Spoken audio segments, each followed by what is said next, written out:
For me, Barney is one of the few exemplary, artists of his generation. An artist who has strived over the period of his career to develop a new and autonomous language that is very much his own.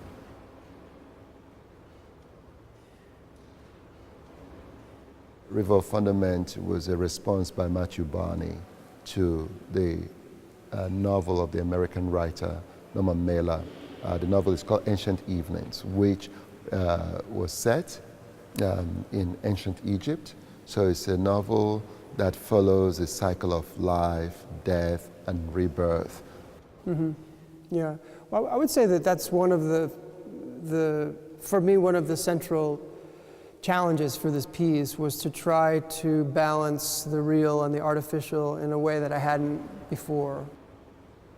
For example, we worked with the Mailer estate and borrowed his library. So his collection of books are in the set.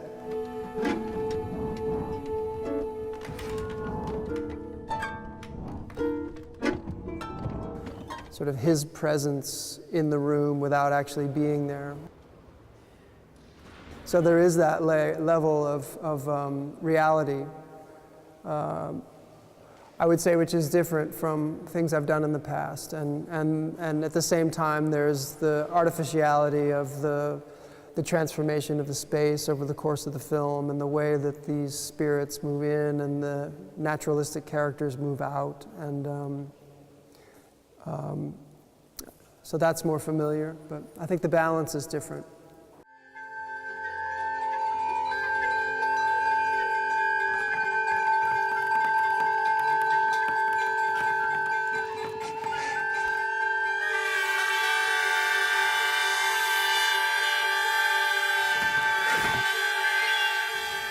There are 7 stages in this journey of 3 characters as they move through their journeys in the afterlife. And the exhibition and the sculptures sort of narrate that journey in a sense. So with Boat of Ra is an inversion of one part of the film, which is the top floor, the roof of the top floor of Norman Mailer's house in Brooklyn Heights that Mailer had constructed.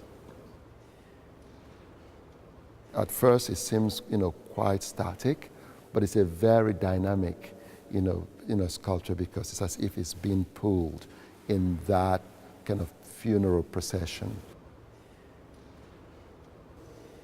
I mean, for me in that piece there are 4 distinct layers. There's the language of the boat, the way that boats in a shipyard are blocked up and braced, and the way that there's a water line that passes through the work, like you have on a boat.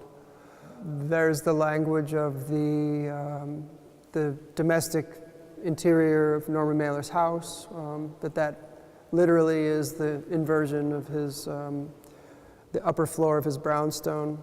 There's the language of metal casting, which of course is central to the exhibition. And the final layer is the language of the burial chamber and the way that a sloping corridor was used, with ropes to drop, a very heavy sarcophagus down into the burial chamber and then blocked with a plug. It's quite complete in its layering. The prevalent language of his work is sculpture.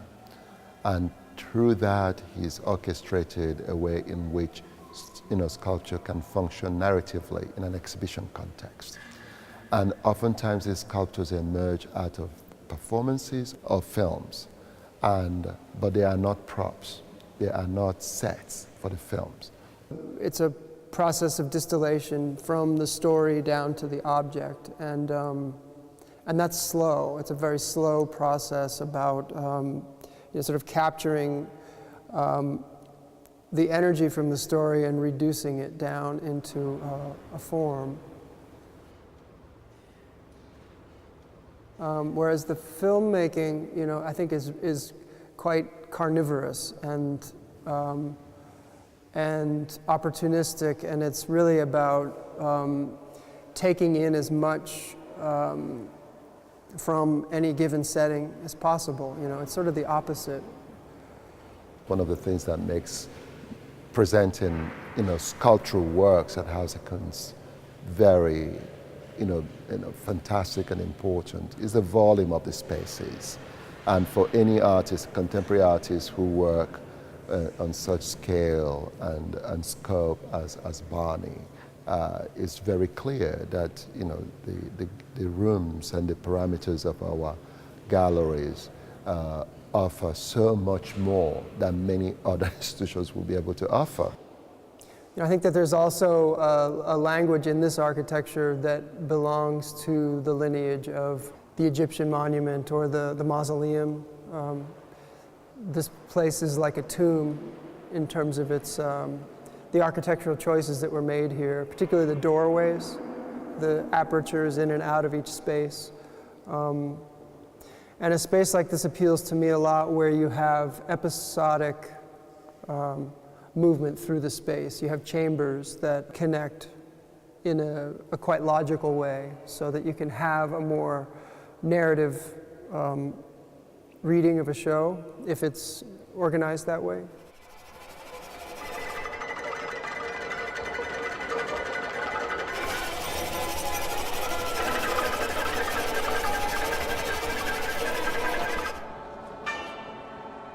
This is the first time where the film is completely outside the context of the exhibition, because River of Fundament, the film, was made for proscenium stage and for opera houses. It was the concept from the beginning to make a work which would, rather than having a relationship to the language of cinema, it would have a relationship to the language of opera and the performing arts.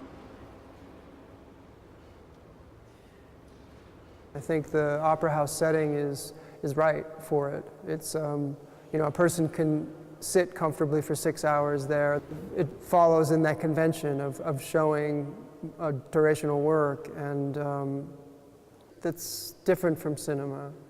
And so I think what we have to do now is balance the sort of technical problem of projecting film in a proscenium theater. Right side surround. Right rear surround. Left rear surround. Left side surround. On the other hand, I think it's one of the things about opera that interests me, the fact that you're not in a complete vacuum, that you are aware of the architecture, you're aware of the people around you. There's a kind of communal experience. It feels like the right place to show the work.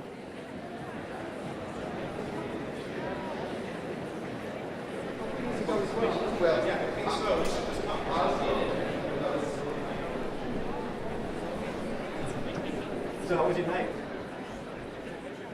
I think it's an important step in this long process of making one of these projects to let go of it. And it's important to let it go, because trust me, it could go on forever.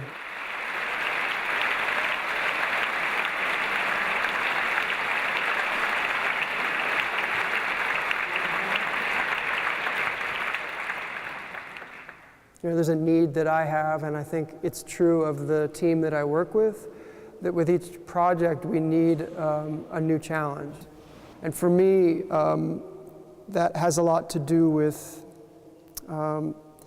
this idea of building an organism that's larger than any one of us, or even the sum of all of us, and something that can carry itself, make its own demands eventually, and it's important.